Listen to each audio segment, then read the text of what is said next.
Anthony Fantano roasted you a little bit on TikTok. I could care less if people don't like my music. Seriously, I Hmm. don't give a fuck. If it makes them mad, like I love that.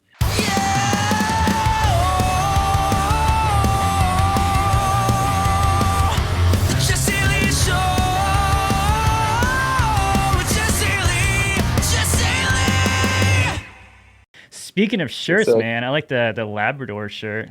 It's fucking oh, dope. I didn't realize you could see it because I only see like a split screen. Yeah, dude, this is one of my favorite thrift store come ups ever. Dude, do you go thrifting So a lot? I do. I almost like exclusively thrift Nice. unless I'm buying like from like a local brand or something or like a band. I basically buy everything else thrifted. So do you find a Mostly lot of because good it's cheaper. finds? Yeah, but it's hard in LA because all the good shit gets taken at like 6 in the morning, you know? Dude, So yeah, it's hard. no, you're good. Yeah, I've seen videos of that. People like thrifting, like they show up, like they make a whole day out of it, go like different stores and shit. Yeah, I can only do it every once in a while because it's kind of exhausting to like rifle through like a bunch of it's like digging for gold, right? Mm. So yeah, I'll do a lot of like online thrifting or like I go to like the flea markets and stuff. But yeah, it's tough going to Goodwills and stuff around here. But back in Seattle where I'm from, like there it's a lot easier because there's just more of it. I guess it's more of a Yeah. cultural thing there. Yeah, Yeah. I've definitely noticed it because I always see the videos, like especially on TikTok and stuff like that, of people like finding like dope Led Zeppelin T-shirts at thrift stores and all that stuff. I'm like, man, I never find that kind of shit whenever I go. I never get hooked up with Never. that. Uh, I went to this one the other day and found like everything was color coded. Like they had all the red shirts here, but not mm, only the red shirts, like the red books and the red vases, like everything was just like color coded. yeah. And it made it funner to look through, but I still came out with nothing because it was just like it was very visually appealing, Like but I just that's it. spent an hour in there and didn't find shit. But I had fun. So you said you were originally in Seattle, Yeah, a suburb outside. I'm from a place called Kent. Kent. Okay. And so I was about 45 minutes south of the city. And yeah, we'd hop in, growing up and just take the train up there. But yeah, it was cool. Definitely small town vibes out there. Kent's Yeah. the biggest suburb of Seattle, but it's still, tiny in comparison to being in LA. What was the music scene like in Kent? It was actually pretty cool. It was like, I think, growing up in the early 2000s in the wake of, you know, 90s music in Yeah, yeah, Seattle was definitely, I guess Seattle was still kind of known as a music hub, with, Sub Pop being there. And, around that time, Modest Mouse was getting bigger as well as like Death Cab, like all this place. They're not exactly from Seattle, but right. Like they're, Olympia or it, something, I think.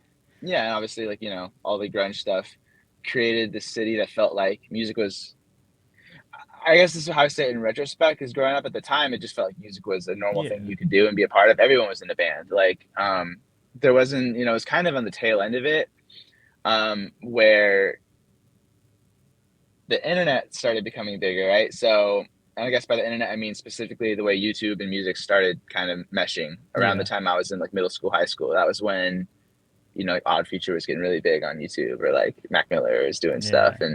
And I guess some combination of like, okay, this used to be a pretty prominent music hub city, and then the internet being popular with young kids made everyone in my high school was in a band or doing some sort of music project. So it was really cool to be a part of it. It just felt like a given. Like everyone, literally everyone was doing something creative. And I guess I didn't really feel grateful for that until I moved away and I moved to like, Arizona, or even like being here and meeting people that grew up and they were like the only creative person in their town. That must Yeah. have been crazy because, it was just such a given to like the fun thing to do would be like hang out with your friends and fucking make a video or like sit in my parents' basement. We turned into a studio and just like make stuff. So definitely a really cool thing to be exposed to at a young age.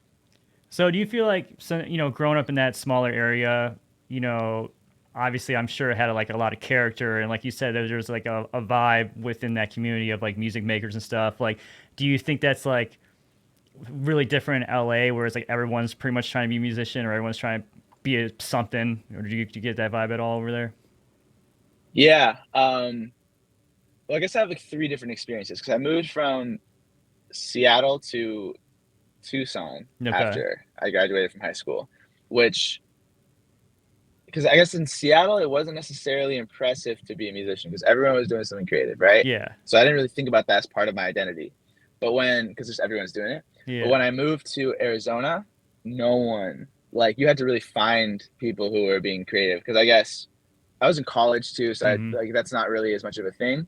But I had brought my band down to Arizona with me, and so when we were in Tucson, we found, there's a whole world outside of the campus. Which did you go to school? Like, did you go to college? Like, You can call it that. I was enrolled in classes, like I mm, technically I had some debt, but I didn't really got some go. debt, no degree. Yeah, yeah, yeah. I guess what I'm getting at is like when you're at school, it feels like this island, right? Like you forget Hmm. that there's a world outside of it. So exploring outside and finding the music scene in Tucson was really cool because there's actually a really cool like pop punk scene in Arizona with Okay. like, I mean, Jimmy Eat World is from there and from Phoenix, and like I guess there's like still now there's like the guys from Ann Arbor that play we did a show with, and like getting integrated in that scene was cool to like bring back to the campus because they were like, oh, like these guys are the music guys, which that was the first time I gotten that reaction in my life because usually like everyone was Yeah. doing music. So then that kind of got to our heads in the Hmm. band, I think, because like it was really easy to like kind of rise up and play bigger and bigger shows in Tucson with so much less competition, I should say. Big fish, But small pond then, situation, right? yeah. So we were like, damn, we're the shit. And then we Yeah. were like, let's just go to LA. And so we moved to LA, and our lease started in March 2020, Yeah. which crazy time. So we were like two kind of like culture shocks here. We're in LA where first of all, it's stay at home order. We can't do anything. We don't know anyone. We can't do shows. Yeah. And because we were like so cool, we thought we were like so punk. We like had no social media. So we moved to LA with no social media, just like a live following that does not translate. And we were Yeah. like, whoa, like this is nothing. Like, and I remember like, I like try to like back when we started being able to talk to people again, I would like try to talk to girls and like try to use the band thing as like a pickup line almost because I Yeah. would work in Arizona. And here, like people are like, if you like talk about your thing too much, people think you're lame. I had to learn so much stuff when I It's like first moved not here. cool to talk about it. Yeah, you got it. Like the coolest thing ever in LA is like having like some crazy project going on that you just like don't talk about. That's like Yeah, yeah. that's the cool thing. Everybody just has to know about it. Fuck, man. So you Yeah, you moved gotta there like keep it secret. in the beginning of the pandemic. So your first introduction to LA is a fucking pandemic, essentially. Yeah, we moved here with my Man. band, and this we. So how does the story go? We moved back from Tucson to Seattle and lived in this like house Yeah. to save up money. And in like February, we went to Mardi Gras, and then we flew from Mardi Gras to LA to sign a lease for a house, right? But Yeah. right around this time, like you kind of start getting the hints of COVID, Right. like like so we were like all joking, like we're gonna get sick, whatever, who cares? Like it's all gonna blow Yeah. over. But then we signed this lease, and like I think because people were like, we got this really lucky getting this big house on Melrose, like a backyard and a garage that we were gonna use as a practice space. And so we moved here, and it's like just empty, no one on Melrose, Yeah. and we were just like in this big house. We couldn't really go furniture shopping because there was like nowhere to get. So we were just like sitting on the floor, like we had no anything. And I was like, I'd never really been to LA before, so I was like, is this normal? Like, I Yeah. thought there was supposed to be traffic here. Why is there no one on the Right. street? You know what I mean? So like that was my first introduction to it, and so we had to definitely do some weird problem solving to figure out how to meet people and still Yeah. follow like and be safe.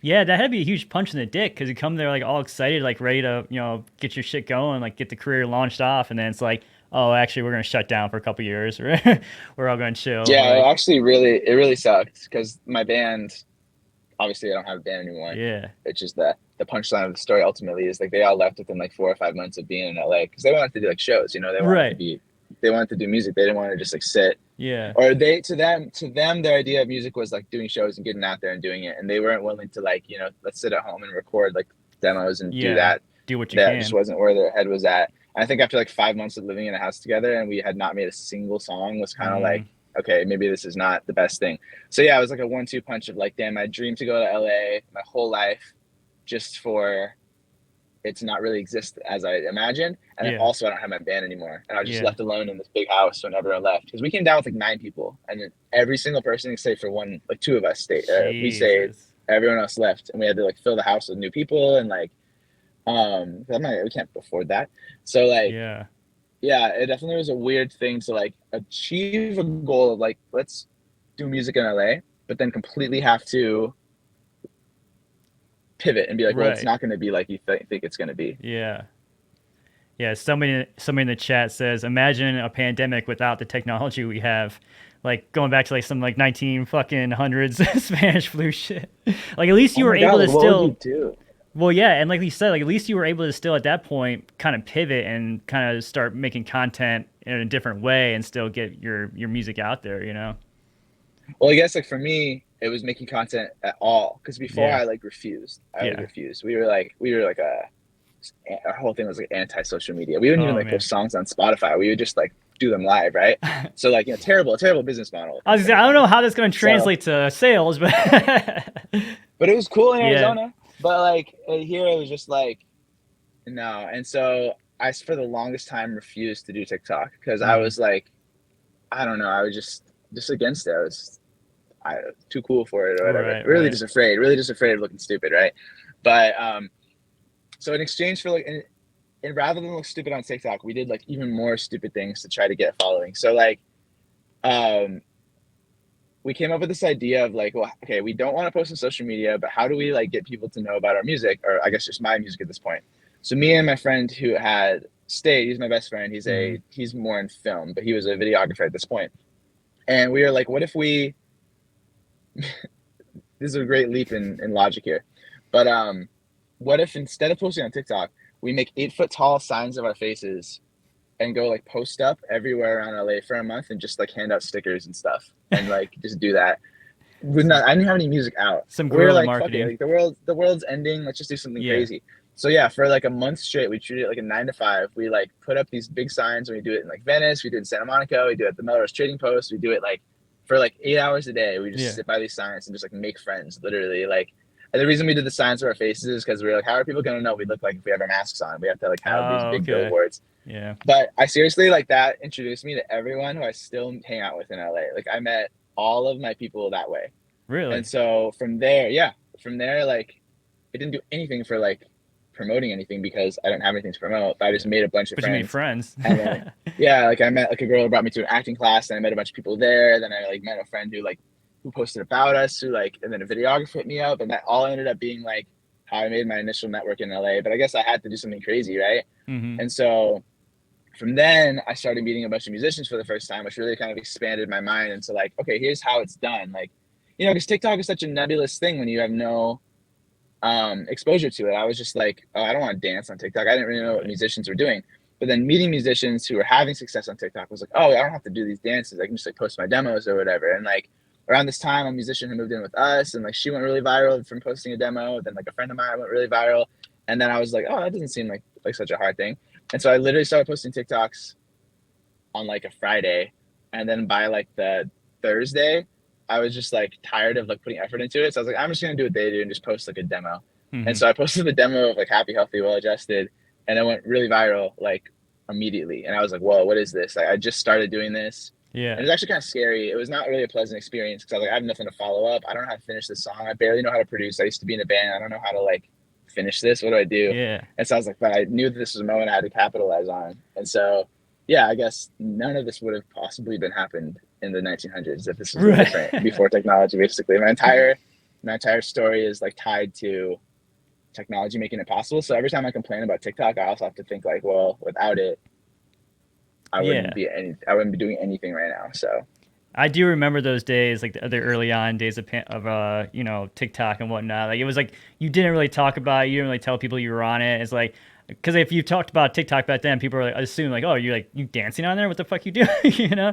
So I yeah, kept it quiet. I'm like, oh my god, I was on there making content, but I wasn't broadcasting. And then once I started gaining a bunch of followers and stuff, then it's like then it becomes like the thing people come to you like, oh shit, I saw you on TikTok. It's like yeah, and kind of now it's more like YouTube or anything else, than more of a right. social media platform.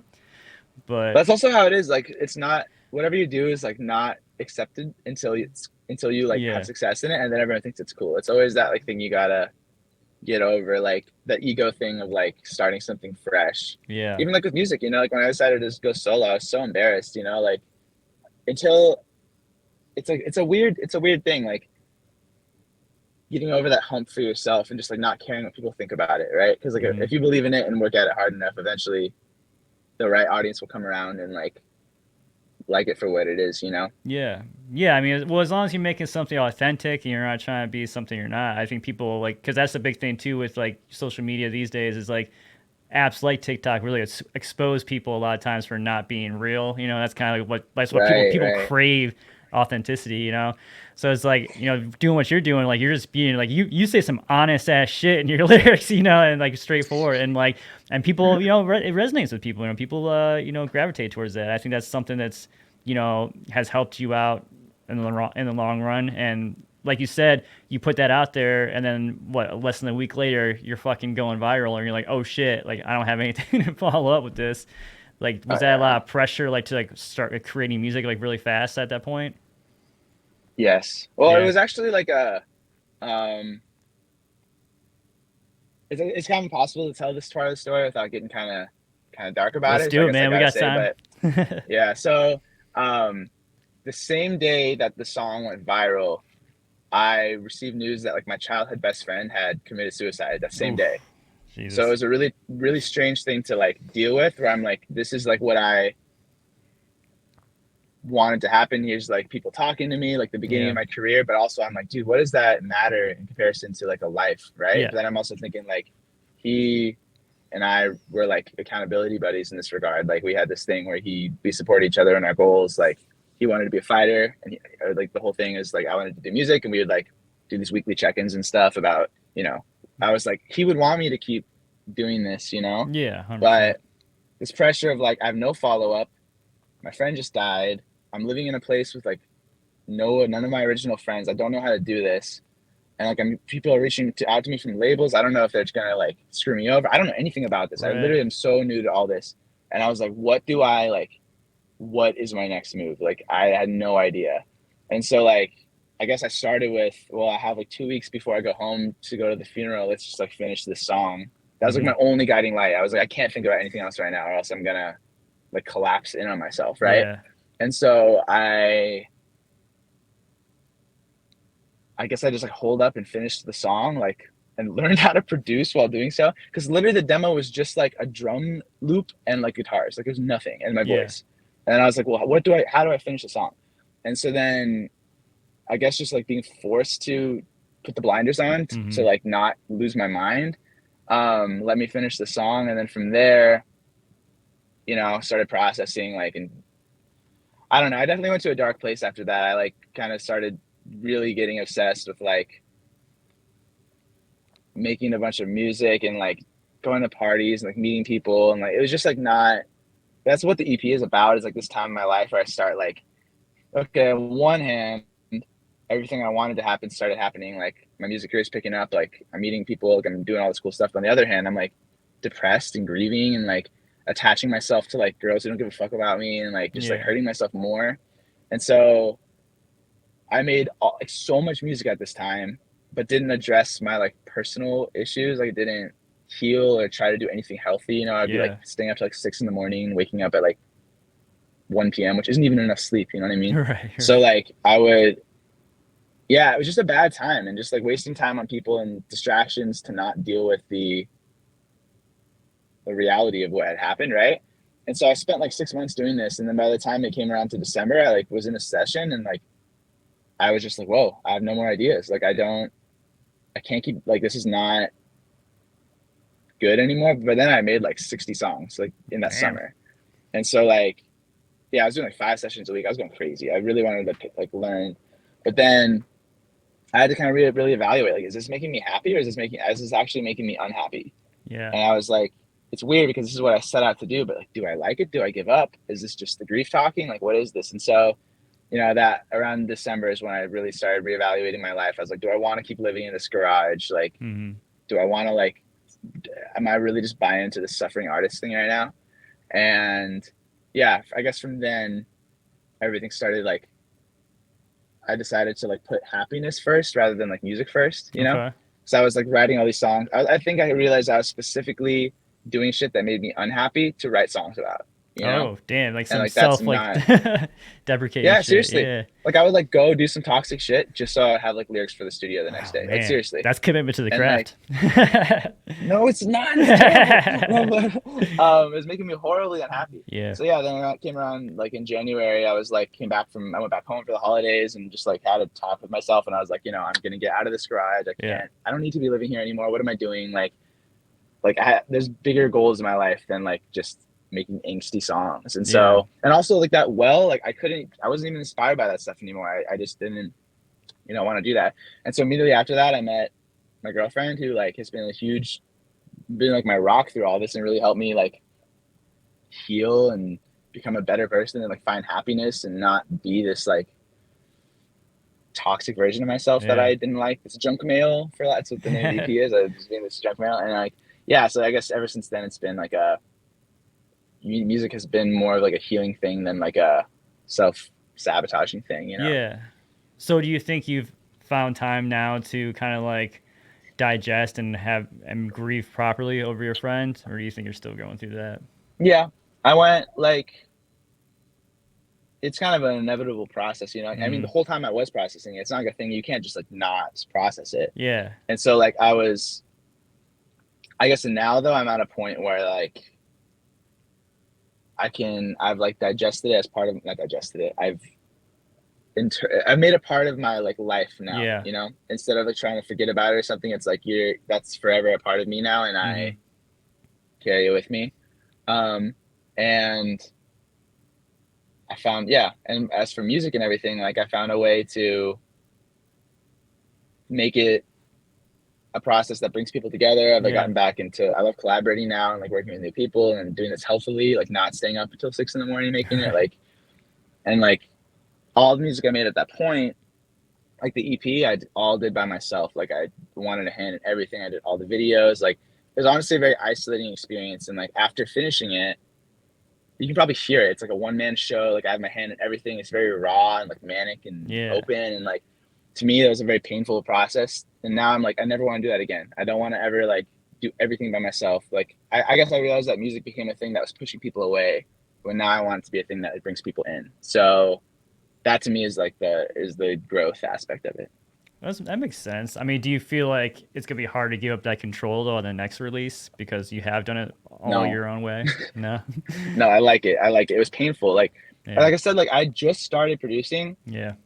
in like June 2021, right? Like Yeah. May 2021. And so then like to go from that to then recording this EP, which I did with a live band. And like I don't know anything about engineering. I set this goal for myself that I want to fully produce, engineer, and mix a live band album. Like that is such a lofty goal that like I learned so much while doing it that I'm like, okay, well I did it. I don't want to do that again. Yeah. But it sounds really cool. And Yeah. I guess everything now is like I love like collaborating and getting other people's opinions, and seeing how that elevates a song is so much better than like making a good song with people that you like and you like is so much better than being like making something that you get to be like, I did all this myself. Like who Yeah. cares? I don't care. Like all that Yeah. matters is that it's a good song, and like I don't want to. Well, Yeah, it's a good thing. like creating in like a vacuum like by yourself can like I mean obviously can have like great results, but yeah, mentally it's not the best thing all the time. I feel like for me specifically, I make a lot of content for TikTok and Instagram. And then I have like a radio show on Sirius XM. I do all these things, but like I'm talking to myself. I'm talking to a fucking camera all day every day, or I'm talking to a microphone all Right. day every day, and it's like that's one of the reasons why I started this podcast. It's like I need to fucking start talking to people again. Like I need like I don't want Right. my Right. days to be spent creating in a vacuum by it, because like you said, like it feels like it gets depressing after a while. It's like and the human interaction is like what it's all about, man. That's what people crave. We're social creatures. You need that. So I'm excited to Right. hear the juxtaposition of this current EP of you being isolated and pissed to this next record you put out afterwards. It's gonna be more like the positive like collaboration effort. That'll be cool to see the Yeah. transition. I'm excited too. I mean, I love listening to them back to back because it's like, whoa, you can really, I mean, to me, who knows how it'll appear to people who listen to it, but to me, Yeah. it really captures this like feeling of being this like Right. isolating guy. Yeah. But like, yeah, to your point, like that's what being creative should be. Like, if you want to turn it into sort of like a, Yeah. like, masochistic thing when you like just hole up in your room by yourself in the dark and don't eat because you want to create something, like what's the point of that? Like is that Right. the kind of Right. artist, like you're just being like a suffering artist, like you don't need to do that. But it's like a fear-based thing, it's hard, it's actually kind of hard to be creative in front of other people you don't know, Oh it's yeah, hard to for create sure. things in front of, but once you do, it's like super rewarding, so I think everyone should. yeah, create with other people. exposing yourself to, not sexually, but musically to other people, like it can be a scary thing, like just showing everyone your creative side, like wondering like if they're gonna like think if they're gonna like what you're bringing to the table, or Hmm. maybe you're not gonna like what they're bringing to the table, and there's that awkward moment of like, oh, I don't really dig this, But yeah, once people start Right. gelling together, it's a beautiful thing for sure. Because when you're being creative with other people, it's like you become like, to be properly creative, I think you have to go to like your kid space. Like you got to be a Yeah, kid again. And like, for you sure. remember being a kid, like you're sharing like your project in front of the class and people are gonna laugh at you or something. I don't know. It's like a very vulnerable thing, but like Yeah, I guess if you can sit with that and like be in this kind of space where you can be have a childlike wonder, like what if we do yeah, this kind of thing, but also be an adult enough to realize that like, okay, we're all doing this for the sake of like making the best product together. Like if you don't like my idea, that's not a personal hit on myself, that's like right. there's no ego. That's the process, at least that's the goal. It's really hard to, but when you find the people that like can create that environment together where you feel free to be honest and creative together, like, it's a really rewarding thing. But it's not the easiest thing to find, which is why Yeah, you gotta like meet a bunch of people and try working with other people and put yourself out there, like dating. right. You Yeah, gotta like it's find very the find similar the to right that. people. Yeah, Yeah, it's all dating. all relationships. Yeah, so Yeah. things obviously popped off with that track on TikTok, and then I saw a bunch of videos you made with Netflix reaching out to you, like they were trying to hook you up. Like what? Walk me through that. Were they gonna give you a free username, password, or whatever, or did that ever happen? Well, they know they did. Oh, So like okay. I was so what happened? So the reason, so they comment because the lyric goes like, "I watched Naruto on my ex girlfriend's Netflix," which is hilarious. Yeah. But they commented on it, like the Netflix account commented and was like, "You do what?" or something like that. Yeah. And I thought that was so funny because like I don't know, I guess I was like new to this whole thing, so I didn't Yeah. realize how often corporations do this. So I really hopped on it, and I was like, "What if I do this like whole storyline where like Netflix is my ex?" It makes no sense, but I It's had this funny as idea. fuck though. So then I start like turning this weird narrative into like Netflix is my ex girlfriend, and I was logged into Netflix's Netflix. I can't believe they got it. I can't believe they understood what I was going for. Because Yeah. then they start like duetting it back and forth with me, and like it turns into this whole thing where like Netflix ghosted me because then they said they were going to give me like the password, and like people were really buying into it. But then they actually did end up giving me the free account, and like this Netflix rep like stopped by my house and gave me like a gift bag full of Oh no like shit. stuff, and like yeah, they really bought it with like a letter like signed for like hey like we're breaking up, I'm sorry about this, like signed Netflix. Like, they really got the whole thing. Yeah. And so yeah, that was like a pretty funny thing and really I guess unique thing. I was really happy that they were down to mess around with that. But yeah, we were like emailing back and forth. We were like, hey, what if we do this next? Like it was like a whole That's thing. amazing, dude. I love that. I mean, not a lot of people turn their music career into a free Netflix account, so that's pretty that's pretty legit. I gotta reach out to them again because it did expire. I think probably because of the new thing they Oh have where you can't, no. be in different households. I gotta hit them up and Yeah. be like, yo, really? Yeah. You're gonna cut me off like that? Like, come on. Do I gotta put out another song for Seriously? me to give me some more love? Oh my God, everyone wanted every session I was in, right after that, people were like, "What's another corporation we can name?" Like, I was like, "Dude, there's no, I can't." But I did do one. I did one about Chipotle, and then I was listening to it, and I was like, "Is this like what I want my music career to be?" Right, Like, just like right. naming corporations, like so dumb. Just trying to get like free burritos and Starbucks and shit. Like, I should be just making jingles. What am I doing? yeah, yeah, I know. That's like one step removed from just making jingles at that point. But Which that's what I was doing during COVID to make money. I oh was yeah, like, I refused to ever get a job, so I was like, well, I made a commitment to myself that once I move to LA, I'll never get a job again, which yeah. has led to a lot of problems and financial debt in my life. But one of the things I was doing is I was making jingles for people. I actually got a Safeway commercial. Oh I shit. did like, but then once my stuff started kind of taking off, I couldn't do it anymore because I don't want my voice to appear, like in Yeah. a thing. And then also like one thing I submitted for the thing that was supposed to be a Safeway commercial, they like put it instead in this like far right political ad, and I was Oh like, no "What? I shit. don't want this." Yeah, it was terrible in like Texas, and I was like, "I'm never doing that again." Luckily, my voice wasn't on it, but I guess like without just doing it under the table, I guess they can do whatever they want with like Oh what I wow. make, and so I was like pissed. I was like, "That is so bad. Yeah, Like, I yeah. don't want that to happen again," and so I stopped doing that. But then, yeah, I did do a bunch of jingles. I did one for like an Irish pub. I did a jingle for like a dog company, like a dog walking thing. I did a jingle for So stupid. Dude, that's great though, man. That's great. You had that like that fallback career one day. I mean, obviously you don't want to have a fallback career, but I mean, it's nice to know that you had that tool in your pocket. Like, hey, I can always whip out a jingle for the Yeah, next like Burger Shack that needs it if I need a couple extra bucks or something.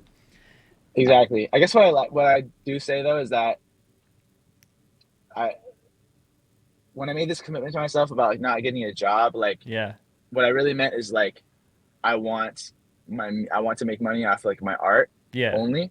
And so making jingles for other people, that on one hand it's cool that I get to use my music for like a job, but it's also like it's actually I I would rather like not do that, yeah, because yeah. why turn this thing I love into something that I don't like, you know? Right. I might as well just get a normal job You if might as I'm well gonna work do at a that kind of corporation stuff. at that point, yeah, because you're not doing Yeah. really what you want to do. I saw. Were Yeah. you And trying to like it's rally people to quit their jobs there for a little bit?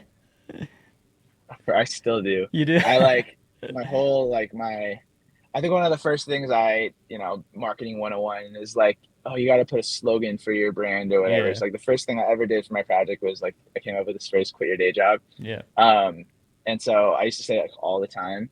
And now it's more just like an ethos I have where I will say as a disclaimer, like, yeah, when I say quit your day job, I mean your day job. If you like your job right, and right. that's what you want to be doing, fuck yeah, do your job. But if you have a job that you'd rather not be doing, you don't need the money, and you would rather be doing something else, and you're like, oh, I wish I could work on music, but I can't. I'm working today. And I'm like, can't you quit? And they're like, oh man, I don't want to. I don't know. Just don't do that. Quit your day job. Do the thing you want to do. So I say that all the time. I'm very passionate about this, as you can tell. So then people um will like text me if they started out with friends, right? They'd be like, hey, just quit my job, thought about you, or like hey, I'm thinking of quitting my job. Like, do you have any advice? And I kind of became this like spokesperson for this, which like really hyped me up. Every time someone Yeah, texts me this, I print it out, put it on my wall, right? And then, as my music stuff started picking up, I kept that in like my bio and everything. That's like one of the channels in my Discord is quit your day job. People talk about quitting their jobs and stuff. But it's cool that this is taking a life of its own, because like I went and compiled like I went and just like searched through my texts and my DMs like quit job or whatever to see how many yeah. people had texted me it. And there's like 100. I like Jesus. so it's cool that I'm like, whoa, I don't know how responsible this is. This is not financial advice, but it's cool that I've become synonymous with this like Yeah, anti-work thing to some people. Um, but I guess I just think like I'm a firm believer that you're literally like if you think when you're working a job, you're like paying you're selling your time for money. It's like yeah, fuck, you only have a certain amount of it. So like if you don't have to be doing this job and you don't want to, if you don't have to and you don't want to, don't do it. But like so many people like purposefully make themselves unhappy without knowing it. Like and they could be doing something they like better. Or they have like a dream that they give up on because they think they need to be responsible. And I'm like, I don't know. If you want to do that, more power to you. I could yeah. not care less. I actually support you, but I just know so many people that wish they were doing something else and have the ability to do something else and just like choose not to because of like societal pressure or something. And this need to be, I don't know, responsible. Like their job is more of like a status symbol to them than anything, right? Like, Mm-hmm. I don't know. To me, it's like, no, do the crazy thing. But then to me, I can't be a hypocrite either. So like the fact that I say this, I have to like really stick to it, right? Yeah, So yeah. You I got got it. You into like a can never bunch get a of job. debt. Like I can really never. You're I like think about like, yeah. you're like the pop punk Tony Robbins or something, man. I love it. It's just Pop that, punk Tony Robbins is so hard. dude, that'll be that's your next career move, man. Just touring around and fucking giving life advice about quitting your job. Fucking love it. I have like no leg to stand on either. I'm just like saying this, and people are Yeah. like, what have you done?" I'm like, don't listen to me. I have like crippling credit card debt. Don't listen to me. But I Yeah. No, man, got some pieces you're of living the advice. dream, man. I love that though. Yeah, That's fucking great. try to. Um, yeah, I also read somewhere that in the before times you were doing like human medical testing or something to make money on the Oh side. my god, yeah. Like it's so funny how my brain works because I'm like that doesn't count as a job. Right. But no, yeah, I found this company that would it's so bad. You like go to this hospital and you test out experimental pharmaceuticals and they pay you like there was one that I was gonna get paid like 12 grand for, Oh but shit. I ended up getting dropped from it because you have to be in like peak health for this. Yeah, yeah. Actually, no, you don't have to be in if you're in too good of health, they won't accept you, and if you're in too bad of health, they Oh, won't you got to be accept you. some So middle like ground. my blood pressure was like too low, like it Yeah. was too healthy because I was running a lot of the time, so they wouldn't let me do this. So I missed out on 12 grand. I was pissed. But then I did one for like 4 grand, where like they're testing out like a new version of like Narcan, Uh-huh. and so they wanted people who didn't have opiates in their system to try the Narcan to make just to test how long it would take to get out of your blood or whatever. So I'm just like sitting there, like they sprayed it in my nose. I'm just like laying there. It's like pulling up in me. And I'm like, is this really worth 4 grand? Like, what is it? Why don't I just get a job? What is this? And Right. so I went home and like, I don't know what, I think I was just sitting there and I was like, I will never, this will be the low point of my life. I was like, so mad. I was like, there will never be anything worse than doing this. Yeah. And so I went home and all of a sudden I was like really good at music. It was crazy. And I don't Yeah. know what The happened. And Narcan then did like it, man. 4 days, and then like 4 or 5 days later, Happy Healthy happened. Like seriously, it No happened really shit. fast. It was like a very, I don't know how I willed that to existence, but yeah, I never will do that again. But I did a bunch. There's so many things you can do. Like there's easy ones too. Like I did one where they gave me like $1,000 to put like icy hot on my leg, and like, or I did one Jesus. where like they gave me this like experimental deodorant, and I got $100 every time I put it on. It's like there's so much shit you can do. But you have to also be willing to like you like sell your body in a way, Yeah, which yeah. I guess like ultimately stops feeling so good, like when you're sitting there Yeah, in a and they're like looking non-sexy and way. prodding you. I'm like, no, not in a sexy way. Like I'm selling my Yeah. body as like a piece of like Right, meat, right. literally. So yeah, I did do that. I like so all I'm taking from this is that taking a hit of Narcan can help you write a hit song because 4 days later you drop that track. Man, that's the Not that secret right it's not there. medical advice. This is not financial Yeah. advice. This is not medical advice either. Oh yeah, yeah. But Lots of people come here for medical advice. I think this is the spot to get their news from. Man, I fucking well, love yeah. that though. Yeah, like no, I'm not gonna get a job, but I will let them put some icy hot all over my knees and see what happens. That's fucking I made like a fantastic. whole like song when I was staying in the hospital for that. Like it's on my YouTube still. I did like a cover of a song while I was in the hospital with icy hot on my leg, and so that's like one of the first videos on my YouTube channel. Oh fuck, I So gotta go back and you check can that find out. me in a gown. Speaking of social media, TikTok, I did see a video where Anthony Fantano roasted you a little bit on TikTok. Oh my How did god. that feel? The Yeah, the the critic of all critics. I personally I like Anthony Fantano, and Yeah. I am also a firm believer that I could care less if people don't like my music. Seriously, I Hmm. don't give a fuck. If it makes them mad, like I love that. I only get bothered when people don't care about it, right? Right, So right. the fact that he like even acknowledged it, like I don't know. I guess I have a weird view on this, but I'm like my whole point of making any kind of art is to get like a reaction out of someone, good or bad, right? Hmm. So like to me, if it got a reaction enough to where he decided to make a video out of it, I'm like, fuck yeah, that's sick. So like if you I don't know, it's more painful for me to think that I post stuff on TikTok and people just like scroll past it. Right. So like the fact that there's something like obnoxious enough in that lyric that he was roasting about the grandma's Netflix, like um I don't know. I remember seeing it and then reading the comments and people were like, "What are you talking about? This song's fire." And I was like, "That's sick." Like, fuck Yeah. yeah, guys. So then same thing I did with the Netflix thing. I did a parody needle drop review of his review. It's like how he has like the green screen behind Yeah, him yeah. with like the album. I like put his TikTok behind me and I put on like I literally went to like Kohl's and bought like a red flannel and a yellow flannel, and then I like because I love this guy. I love his videos, and Yeah. so yeah, I made like a whole thing based on his review. I don't know. I just used a lot of the things he would say and just, I don't know, kind of roasted him back. And so that was fun too. Did he respond to that? Did you see it at all? Uh, I think he like commented on it. Yeah, I don't Yeah. really remember. I think he just liked the video. Oh yeah, yeah. I was pissed. I thought he was going to say something more and it would turn into a Netflix thing, but he Yeah. didn't. I was like, you know what? Probably good of him to not Yeah. engage with this. Like, I respect that. You don't need to give this guy you don't need to give this man any more Right. ammunition. Yeah, now that you mentioned that, I do. I feel like I remember that video now of you and the red flannel on the green screen. Now it's starting to sound familiar. Oh, I did I switched to yellow flannel in the middle of it, and I Yeah. did like a positive review. It was a whole thing. Oh man, that's great. Yeah, dude, I fucking yeah, like you said though, like same thing. Like when I create content or like anything I put on the radio and stuff. Like if people are like tweeting at me, calling me an asshole, or giving me share beating, like whatever, like it's something. It's some kind of reaction. Like I want to It's not, it's almost like the WWF old school like wrestling mentality. Like I'm either a heel or a hero. I want Yes, some kind of reaction because the worst thing is, the opposite of love is not hate. The opposite of love is indifference. So, like that's the fucking exactly. that's the shitty part. Like you don't want people to be just scrolling through and not even care because at least you're getting some Yeah, kind of you're making somebody feel something one way or the other. You're getting some kind of reaction out of it.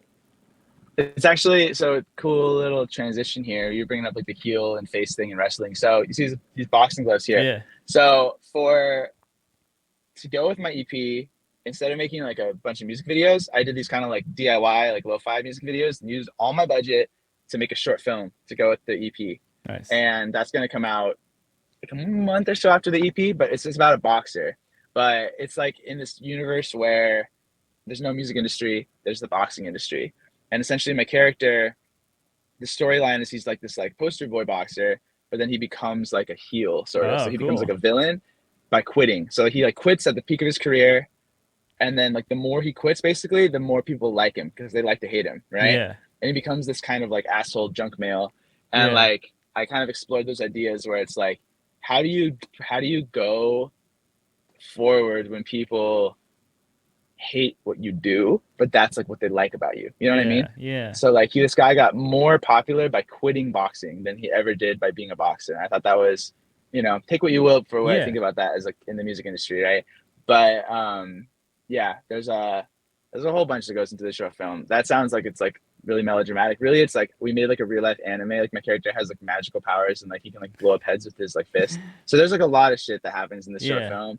We're yeah, I guess that's spoilers for the end where there's some head Oh, that's explosions, but good. So yeah, is a yeah. film going to be like a collection of music videos as well, or is it completely separate from the music? So it's the film is all completely acted. Like there's like dialogue. The Okay. songs of the EP appear as like the soundtrack, but Okay. they're all part of like the world, right? So like I guess in this world, Max Bennett Kelly is like a is an artist that exists separately from the main character. Gotcha. So like my character's like walk up song for the fight is the first song from the EP, and then the second song from the EP plays because it's in his headphones, and the third Yeah. song plays like at the diner that his girlfriend works at. So like there's no lip syncing or anything, but the songs like guide the flow of the EP, like guides the flow of ideas in the film. How long is the movie? It's like 17 minutes, 18 Okay. minutes. Nice. Yeah, it's What really cool. We're gonna do the premiere soon.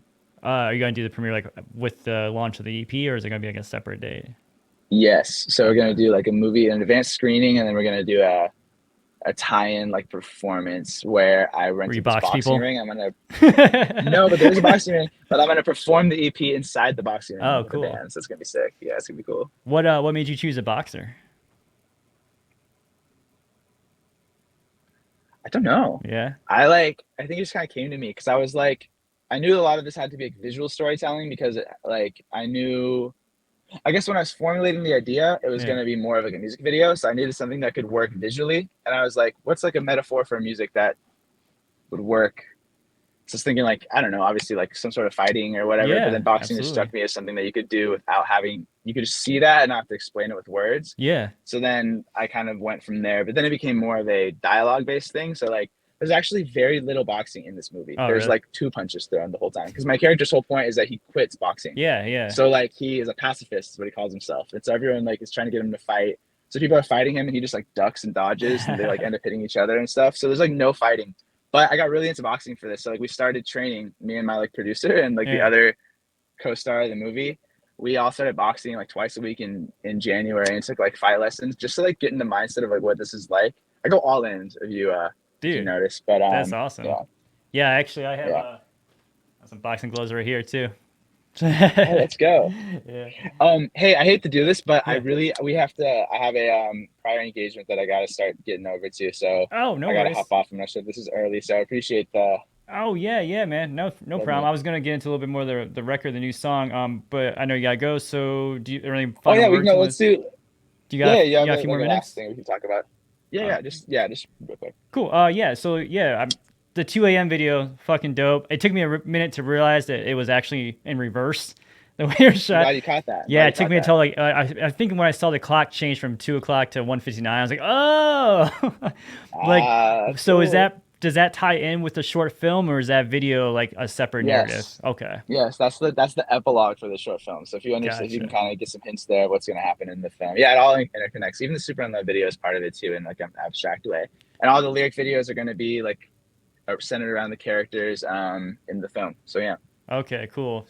Yeah, because I saw like I saw the Super in Love video where you're jumping rope, and in the next video I see the same tank top covered in blood. I'm like, I feel like there's a mix up here, or there's something missing Hey, here. I'm glad you caught it. I'm glad you caught it. But Hey, I'm a yeah. professional. Oh yeah.